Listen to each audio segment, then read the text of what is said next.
The Hidden Mars. Chapter 1, Descent. The red planet filled David Chen's viewport as the landing module Pathfinder descended through Mars' thin atmosphere. After 18 months aboard the colony ship Endeavour, he was finally about to become the first human to set foot on Martian soil as a permanent colonist, not just a visitor. "Houston, this is Pathfinder." Beginning final descent sequence, David spoke into his comm, his voice steady despite the adrenaline coursing through his veins. The response crackled back through the vast distance between worlds. "Copy, Pathfinder. You're looking good from here. Make history, David." The automated landing system hummed around him, calculating trajectories and adjusting thruster burns with machine precision. David watched the altimeter tick down, 5,000 meters, 4,000, 3,000. The landscape below resolved into sharp detail, ancient craters, wind-carved rock formations, and vast plains of rust-colored dust. At 500 meters, everything went wrong. A violent shudder ran through the module, followed by the screech of tearing metal. Warning lights exploded across David's console like angry red stars. The main thruster sputtered and died. "Pathfinder to Endeavour." David shouted into his comm, switching to the orbital frequency. "Primary thruster failure." "Repeat, primary thruster failure." Commander Sarah Walsh's voice crackled back from the mothership in orbit. "David, we're reading multiple system failures. Emergency thrusters only." David's hands flew over the controls, fighting to stabilize the plummeting craft. The backup thrusters fired in desperate bursts, slowing but not stopping his descent. The ground rushed up to meet him with terrifying speed. Come on," he muttered, pulling back on the manual controls with all his strength. The impact came like a thunderclap. David's restraints cut into his chest as the module bounced once, twice, then skidded across the rocky surface in a shower of sparks and debris. When it finally came to rest, the silence was deafening. David hung upside down in his harness, ears ringing. Blood trickled from a cut on his forehead, but he was alive. Through the cracked viewport, he could see the alien landscape of Mars stretching away under a butterscotch sky. "Pathfinder to Endeavour," he gasped into his comm on down. "Module is damaged but intact." I'm okay. "Thank God," Sarah's voice was tight with relief. "What's your status? Can you assess the damage?" David unstrapped himself and dropped to what was now the floor of the tilted cabin. Emergency lighting cast eerie shadows as he moved carefully through the cramped space, checking systems. The news wasn't good. "Primary thruster is completely destroyed," he reported.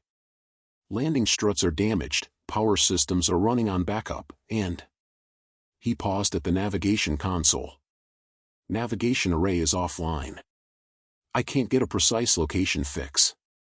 "We're tracking you, David. You're approximately 50 kilometers northwest of the planned landing site, in a region we designated as geologically stable but unexplored." David activated the external cameras and peered at the screens. Rocky terrain stretched in all directions, punctuated by strange, twisted formations that looked almost like sculpture. In the distance, dark openings in the cliff faces suggested caves or canyons. "I'm going to suit up and do an external inspection," David said. "Then I'll start working on repairs." "Negative, David. Rest for now. We need to analyze the telemetry and come up with a repair plan." "That's an order." David wanted to argue, but exhaustion was creeping in. The adrenaline was wearing off, leaving him drained. "Copy, Commander. I'll rest and wait for your analysis."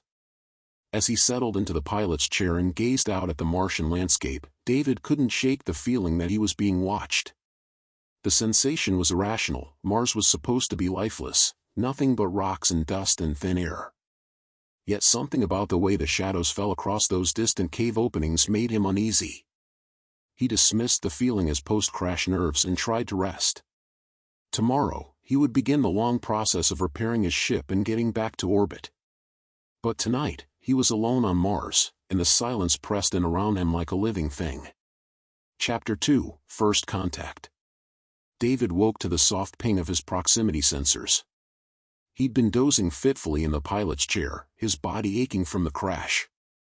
The chronometer showed he'd been down for 6 hours. Pathfinder to Endeavor, he called into his comm on getting proximity alerts. Could be debris from the crash shifting in the wind. No response. He was on the far side of Mars from the orbiting ship, cut off until the planet's rotation brought them back into communication range. The proximity sensor pinged again, more insistently. David checked the external cameras, scanning the rocky terrain around his damaged craft. At first, he saw nothing unusual. Then, at the edge of the camera's range, a shadow moved. David leaned forward, adjusting the camera angle.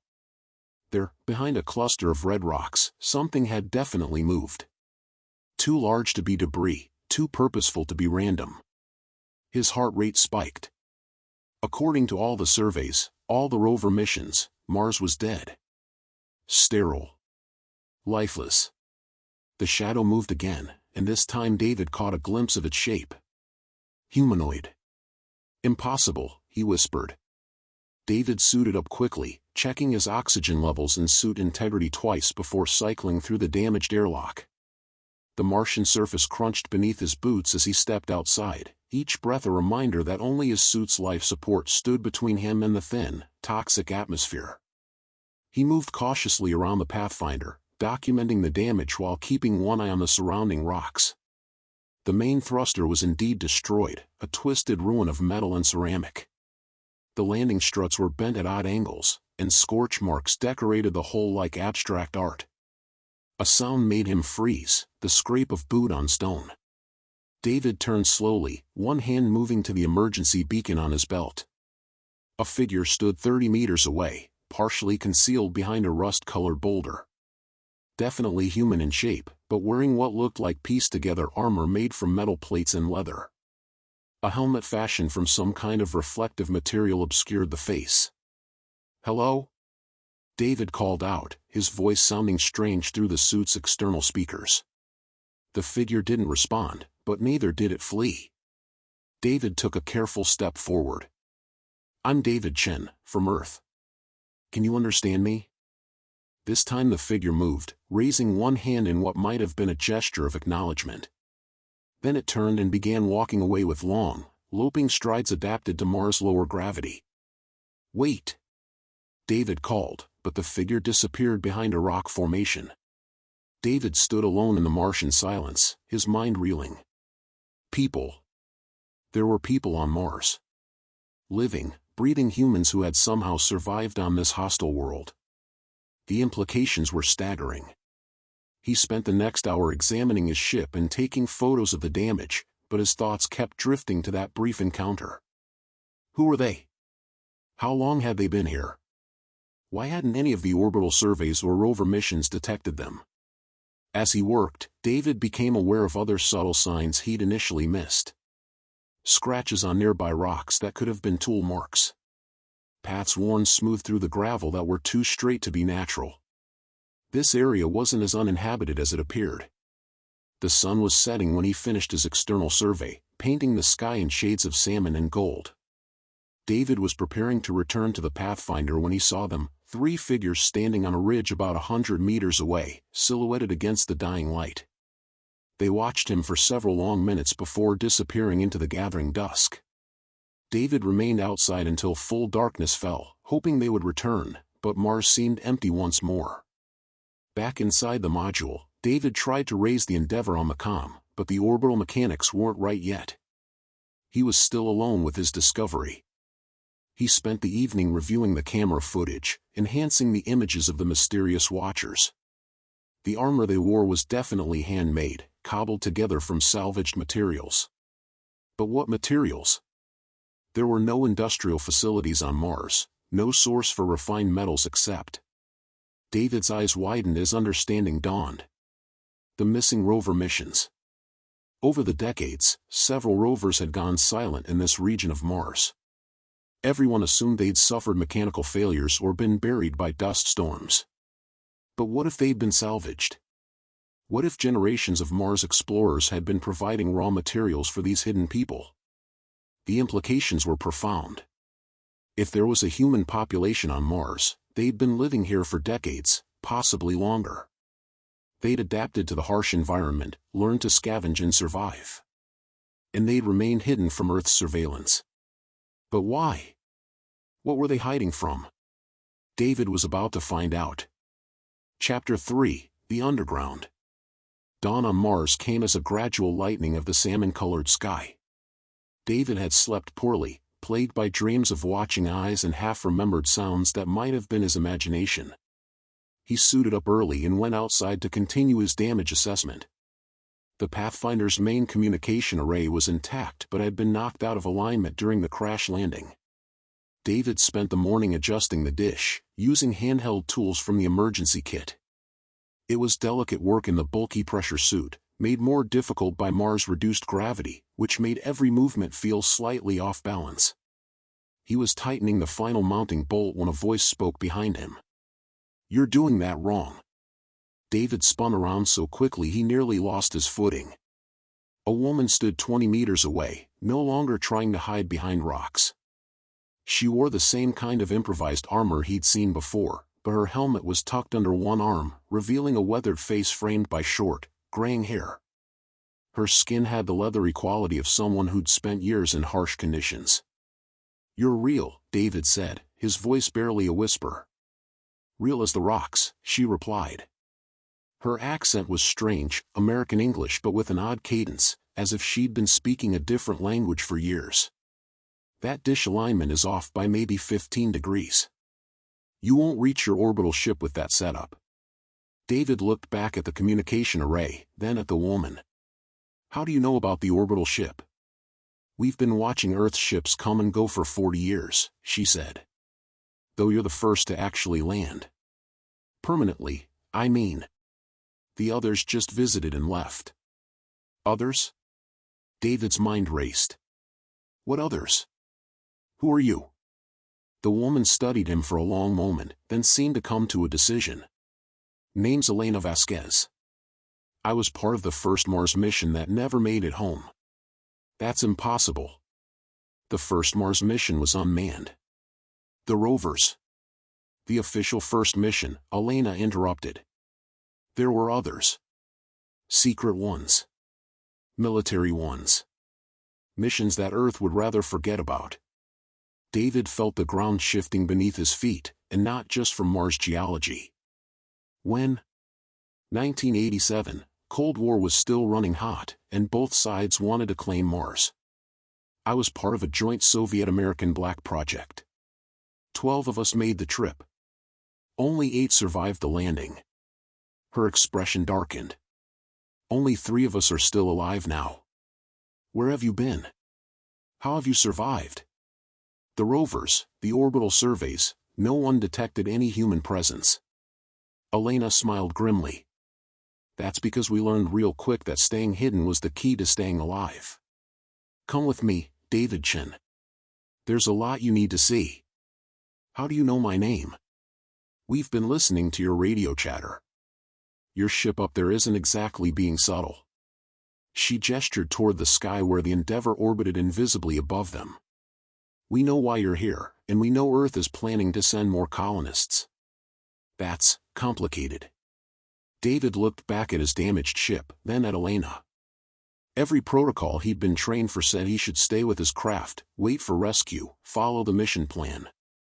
But the mission plan hadn't accounted for finding survivors from a secret mission that predated his birth. "Complicated how?" "Because we're not the only ones living on Mars," Elena said. "And the others aren't nearly as friendly." She turned and began walking toward a cluster of rocks that had looked natural from a distance but now revealed themselves as carefully camouflaged structures. David hesitated for a moment, then followed. The entrance to the underground complex was hidden beneath what appeared to be a natural rock overhang. Elena pressed her hand against a specific stone, and a section of the rock face swung inward on hidden hinges. The opening was barely wide enough for a person in a pressure suit. "Atmospheric seals are just inside," Elena said, leading him into darkness. "We maintain breathable air in the main complex." They passed through a series of airlock chambers, each one more sophisticated than David would have expected from crash survivors using salvaged materials. The final door opened into a vast underground cavern lit by strings of LED lights that had clearly been scavenged from various Mars missions over the decades. David's breath caught in his throat. The cavern was enormous, stretching away into shadows beyond the reach of the lights. But it wasn't empty. Scattered throughout the space were dwelling areas constructed from rover parts, inflatable habitats, and carved stone. Gardens of some kind of adapted vegetation grew under improvised grow lights. The sound of voices and activity echoed from deeper in the complex. "Welcome to New Olympia," Elena said, helping him out of his helmet. The air was thin but breathable, warmed by some kind of geothermal system. Home to 43 humans and counting. 43? David stared around the cavern in amazement. But how? The life support requirements alone. Mars isn't as dead as Earth thinks, Elena said. There's water, geothermal energy, even some native vegetation that can be adapted for food. The real trick is staying hidden from the hunters. Hunters? Elena's expression grew grave. The reason we've stayed underground for 40 years. The reason your colonization mission is in serious danger. Come on, I'll introduce you to the others. Then we'll explain why Earth's grand plan to colonize Mars is about to become a nightmare. As they walked deeper into the underground city, David caught glimpses of technology that shouldn't exist, power systems that seemed to run on ambient heat, water recycling systems more efficient than anything Earth had developed, and communication equipment that looked decades ahead of current tech. Where did all this come from? He asked. Elena glanced back at him. Some of it we built. Some we traded for. And some. She paused. Some we inherited. Mars has been inhabited longer than anyone realizes, David. A lot longer. The implications of her words sent a chill down David's spine. As they approached the heart of the underground community, he began to understand that his mission wasn't just damaged, it was about to become something entirely different from what anyone on Earth had planned. Chapter 4, The Colony. The heart of New Olympia was a natural amphitheater carved from red stone, its walls lined with dwellings that ranged from sophisticated prefab modules to caves equipped with modern amenities. David counted at least 30 people visible in the common area, all wearing the same mixture of Earth-manufactured clothing and improvised Martian gear. A tall man with a white beard approached them. Despite the underground setting, he moved with the bearing of someone accustomed to command. So this is our unexpected guest, he said, extending a hand to David. I'm Colonel Marcus Webb, formerly of the U.S. Space Command. Officially, I died in a training accident in 1986. David shook the offered hand, still trying to process everything he was seeing. David Chen, civilian astronaut. Unofficially, I'm apparently having the strangest first contact scenario in human history. Webb laughed, a sound that echoed off the cavern walls. Fair enough. Elena, has he been briefed on the situation? Just the basics, Elena replied. I figured he should see the colony before we get into the really unpleasant details. Colony? David looked around at the bustling underground community. This isn't just a survivor encampment. This is a functioning settlement. 43 adults, 7 children born here, Webb confirmed. We've been expanding and improving this place for 4 decades. We have sustainable agriculture, closed-loop life support, even small-scale manufacturing. In many ways, we're more advanced than anything Earth has planned for Mars colonization. A young woman approached, carrying what appeared to be a tablet computer that looked nothing like any Earth technology David recognized. She had the pale complexion of someone who'd lived underground for years, but her eyes were sharp with intelligence. Dr. Sarah Kim, she introduced herself. I was born here 23 years ago. My parents were part of the second wave in '89. Second wave? David's head was spinning. How many secret missions were there? 5, that we know of, Webb replied. Soviet, American, joint operations, and 2 private ventures that went off the books. Not all of them made it here, and not all of them survived the first year. But enough did. David was led on a tour of the facility that left him increasingly amazed and disturbed. The colony had hydroponic gardens growing modified earth crops alongside what appeared to be native Martian plants. The water recycling system was more efficient than anything on the International Space Station. Most impressive of all was the geothermal power system that tapped into Mars' internal heat through carefully drilled shafts. This technology, David said, examining a power converter that was clearly beyond current Earth capabilities. Some of this is decades ahead of what we have. How is that possible? Dr. Kim and Colonel Webb exchanged glances. That's where the story gets complicated, Webb said. Come on, there's someone you need to meet. They descended deeper into the complex, through corridors that showed clear signs of having been carved by advanced tools. The walls were smooth and precise, decorated with symbols that looked almost like hieroglyphics. Who carved these tunnels? David asked. We expanded them, Webb replied. But we didn't create them. They were already here when we arrived. They entered a chamber that was clearly much older than the rest of the colony. The walls were covered with intricate carvings, and in the center of the room sat a man who looked to be in his 70s, working at a desk covered with what appeared to be ancient artifacts and modern computer equipment. David Chen, Webb said, meet Dr. James Morrison. He was the archaeologist on the 1987 mission. Dr. Morrison looked up from his work. His eyes held a kind of weary knowledge that made David uncomfortable. Ah, the new arrival, Morrison said in a British accent weathered by years of thin air. I suppose they'll want you to know about the predecessors. Predecessors? The original inhabitants of Mars, Morrison continued, gesturing at the carved walls. This complex is ancient, Mr. Chen. Thousands of years old, at minimum. Possibly much older. David stared at the carvings with new understanding. You're saying Mars was inhabited before humans arrived? Oh, it was inhabited by humans, Morrison said. The question is, which humans got here first? The room fell silent as the implications sank in. David looked around at the faces surrounding him, all of them carrying the weight of secrets that would rewrite human history. There's more, Webb said quietly. The reason we've stayed hidden all these years. The reason your colonization mission is in terrible danger. The predecessors didn't leave Mars voluntarily. What happened to them? Dr. Kim stepped forward, her expression grim. They're still here, in a way. Frozen in the polar ice caps, in a kind of suspended animation. We call them the Hunters now, because that's what they became when the climate changed and drove them underground. And every few years, Elena added, when the polar caps warm enough, some of them wake up. They come south, looking for food and warmth. Looking for us.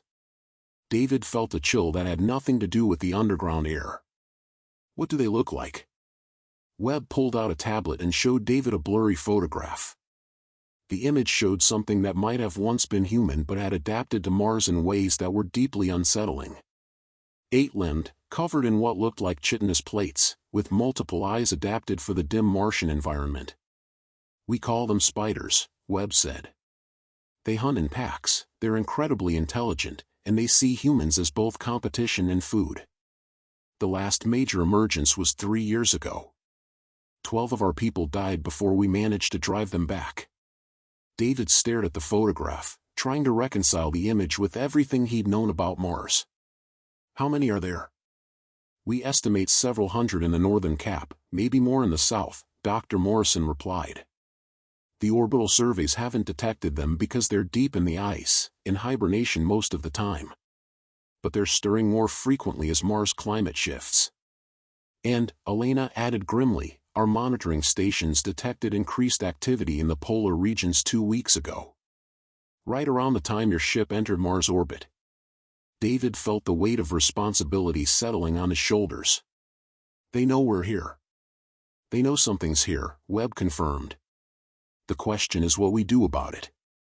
Your colony ship up there's planning to land hundreds of people at the equatorial site. If the spiders are awakening, those colonists will be defenseless. David looked around at the faces of these hidden Martians, people who had survived 4 decades in secret, who had adapted and thrived in impossible conditions, who were now looking to him for answers he didn't have. "We have to warn Earth," he said. "With what?" Elena gestured toward the ceiling. "Your communication array is damaged, and even if it wasn't, Earth Command isn't going to believe a story about secret colonies and spider people. They'd assume we were delusional from prolonged isolation." "Then what do you propose?" Webb stood up, his military bearing reasserting itself. "We prepare for war, Mr. Chen. We teach you what we've learned about fighting the spiders, we get your ship repaired, and we figure out how to defend a planet that two different human civilizations are trying to call home." As if summoned by his words, an alarm began sounding throughout the complex, a low, rhythmic wail that sent chills down David's spine. Dr. Kim was already at her communication console. "Perimeter sensors are picking up movement," she announced. "Multiple contacts, approaching from the northwest." "How many?" Webb demanded. "At least 20. Moving fast." Elena was already suiting up.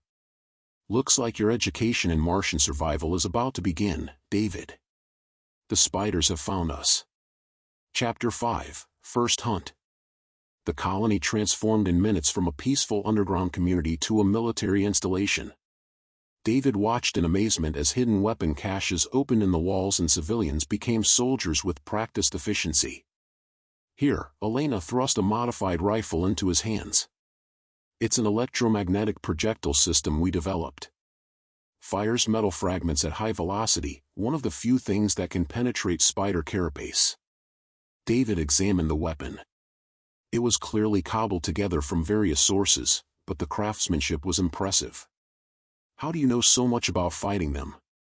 40 years of trial and error, Webb replied, checking his own weapon. "We've learned their patterns, their weaknesses, their hunting strategies. The hard way." Dr. Kim was coordinating the defense from her console. "They're spreading out, trying to surround us. Classic spider hunting formation." "How do they know we're here?" David asked. "Vibration sensors, probably," Dr. Morrison replied, still calmly working at his desk despite the alarm. "They can feel footsteps through the ground from kilometers away. Your crash landing yesterday likely attracted their attention." David felt a stab of guilt. His arrival had put these people in danger. "Don't," Elena said, reading his expression. "They were going to find us eventually. The ice caps have been warming for years, and they're getting more active. This was inevitable." Webb was studying a tactical display.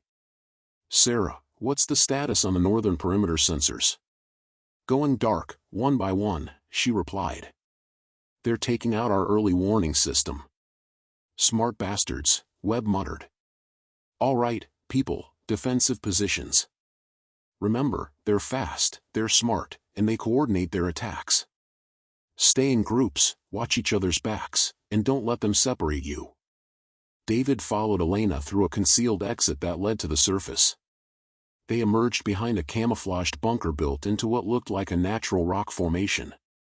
The Martian landscape stretched before them, deceptively peaceful in the alien twilight. "There," Elena whispered, pointing to a ridge about 500 meters away. David squinted and saw them, dark shapes moving with disturbing fluid grace across the rocky terrain. Even at this distance, the way they moved was wrong, too quick and coordinated for anything that had once been human. "Jesus," he breathed. "They used to be people," Elena said quietly. "That's the hardest part to accept. Somewhere in those things are the descendants of the original Mars colonists, adapted over generations to this environment until they became something else entirely." One of the shapes paused on the ridge, and David got his first clear look at a spider. The photograph hadn't conveyed the true horror of what he saw. It was roughly human-sized but moved on 6 elongated limbs that ended in razor-sharp claws. The torso was covered in chitinous plates that gleamed dully in the Martian light. Most disturbing were the eyes, multiple pairs of them, clearly adapted for the dim conditions, turning in his direction with predatory intelligence. "They're beautiful in a way," Elena said. "Perfect adaptation to this environment. If the original colonists hadn't encountered them, Mars might have two intelligent species living in harmony. What happened? Competition for resources, from what Dr. Morrison has pieced together. The early human colonies probably tried to expand into spider territory. Both species needed the same things: shelter, water, geothermal heat sources. War was probably inevitable. The spider on the ridge raised its head and made a sound that carried clearly across the distance, a clicking, chittering call that was answered by similar sounds from dozens of locations around them. They're talking to each other, David realized. Coordinating the attack, Elena confirmed. They'll try to hit us from multiple directions simultaneously, probably while sending a small group to probe for weaknesses. Her prediction proved accurate. Within minutes, spiders were visible on 3 different ridgelines, moving with tactical precision that spoke of intelligence far beyond animal cunning. Webb's voice crackled through their comm system: "Contact, eastern perimeter. 3 hostiles moving on Bunker 7. The sound of electromagnetic weapons fire echoed across the landscape, followed by the alien screams of wounded spiders. David's hands tightened on his weapon as the reality of the situation sank in. "First rule of fighting spiders," Elena said, checking her weapon's charge. "Aim for the joint between the head and thorax. It's the only consistently vulnerable spot. Second rule, never let them get close. They're faster than you, stronger than you, and those claws will go through a pressure suit like paper." A movement in David's peripheral vision made him turn. A spider was approaching their position from the south, using the natural rock formations for cover. It moved with disturbing grace, flowing from shadow to shadow like liquid death. "Contact south," David whispered into his comm. "I see it," Elena replied. She shouldered her weapon and fired. The electromagnetic pulse struck the spider's center mass, staggering it but not dropping it. The creature let out a shriek of pain and anger that raised the hair on David's neck. "Tough bastards," Elena muttered, firing again. This time her aim was true. The projectile struck the joint she'd indicated, and the spider collapsed in a twitching heap. But its death scream had been heard. Answering calls came from all around them, and David saw more shapes moving in the darkness. "They're everywhere," he said. "This is just the beginning," Elena replied grimly. "The real question is whether this is a hunting party or a war party. If it's the latter, we're about to find out just how many spiders have awakened." The battle for New Olympia had begun, and David was about to receive a very harsh education in the realities of life on Mars. Chapter 6: The Battle of New Olympia. The attack came from 4 directions simultaneously, confirming Elena's assessment of spider intelligence.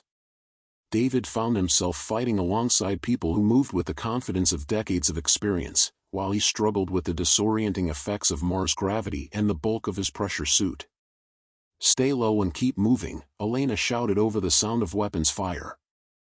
"They calculate trajectories like computers, but they need a second to adjust to unexpected movement."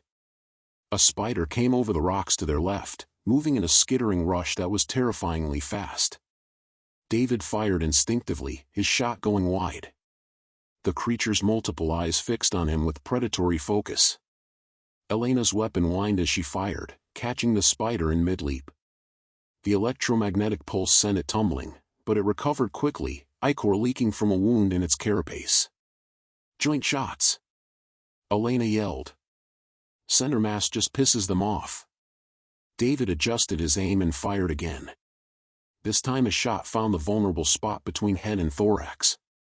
The spider's advance stopped instantly, its body convulsing as the projectile disrupted whatever served as its nervous system. "Good shot," Elena called. "You're learning." But there were more coming. David could see at least 6 spiders approaching their position from different angles, their movements coordinated with military precision. Webb's voice crackled through the comm: "All units, they're testing our defenses. This is a probing attack, not an all-out assault.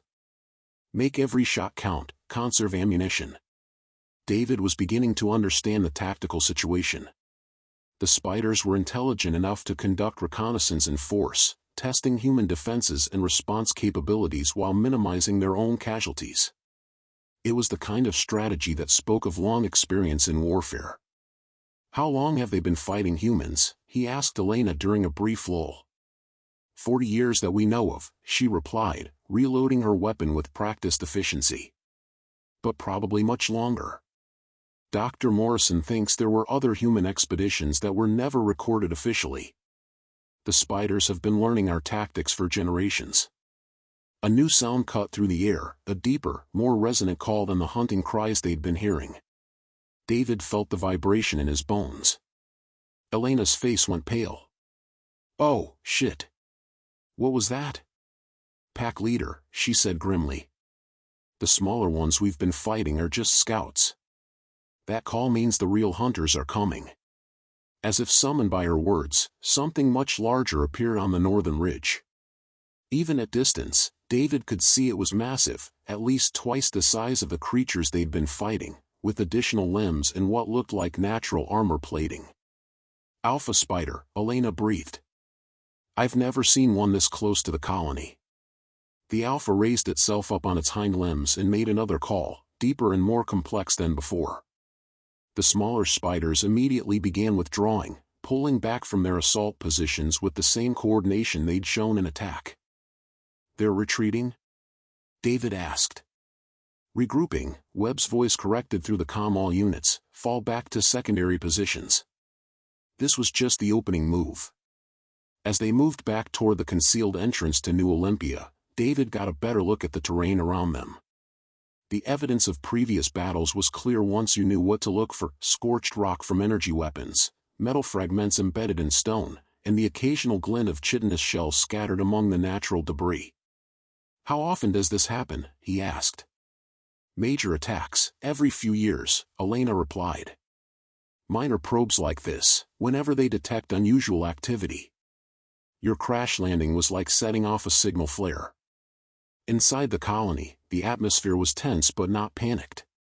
David realized these people had been through this many times before. Dr. Kim was at her monitoring station, tracking the spider movements on instruments that looked far too advanced for salvaged rover parts. They're pulling back to positions approximately 2 kilometers out, she reported. Standard observation distance. Casualties? Webb asked. Minor wounds only, came the report from the medical station. Jennings has a gash on his arm from flying debris, and Morrison strained his back hauling ammunition. David was amazed by the casual way they discussed what had been a life-or-death battle. You make it sound routine. It is routine, Dr. Morrison said, emerging from his archaeological chamber with what looked like ancient weapons alongside modern ones. The spiders probe our defenses, we drive them off, they withdraw to reassess. It's been the same pattern for decades. But this time feels different, Dr. Kim added, studying her displays. The alpha is maintaining position instead of withdrawing completely. That's unusual behavior. Webb frowned at the tactical display. They're adapting their strategy. The question is why? David looked around at the faces of the colonists, people who had survived 40 years of this precarious existence, constantly under threat from creatures that had once been human themselves. The weight of his responsibility pressed down on him again. The Endeavor, he said suddenly. They must be monitoring my communications. Commander Walsh will be expecting regular reports. Which you can't send with your damaged equipment, Elena pointed out. But they'll send a rescue mission eventually. When I don't report in, they'll come looking. Webb's expression grew grim. A rescue mission means more humans on the surface. More targets for the spiders. And more witnesses to everything we've built here. David understood the dilemma. The colonists had survived by remaining hidden, but his presence had already compromised that secrecy. Soon, Earth would send more people to investigate his disappearance, potentially triggering the very conflict they'd all been trying to avoid. We need a plan, he said. We need several plans, Webb corrected. One for getting you back to your ship, one for dealing with increased spider activity, and one for what happens when Earth sends more colonists into the middle of a war zone. Dr. Kim looked up from her console. The Alpha is moving closer. Range now 1,500 meters and closing slowly. It's studying us, Elena realized. learning our defensive patterns. David made a decision that would change everything. Then maybe it's time we learned about them too. Dr. Morrison, you said you've been studying the predecessors for 40 years. What haven't you told me? The elderly archaeologist looked around the room at his fellow colonists, then back at David. The spiders aren't just adapted humans, Mr. Chen. They're engineered. Someone or something deliberately created them as the perfect Martian predator. The revelation hung in the air like a physical weight. David felt the pieces of a much larger puzzle beginning to fall into place. Who, he asked. That, Dr. Morrison said grimly, is the question that's going to determine whether any of us survive what's coming.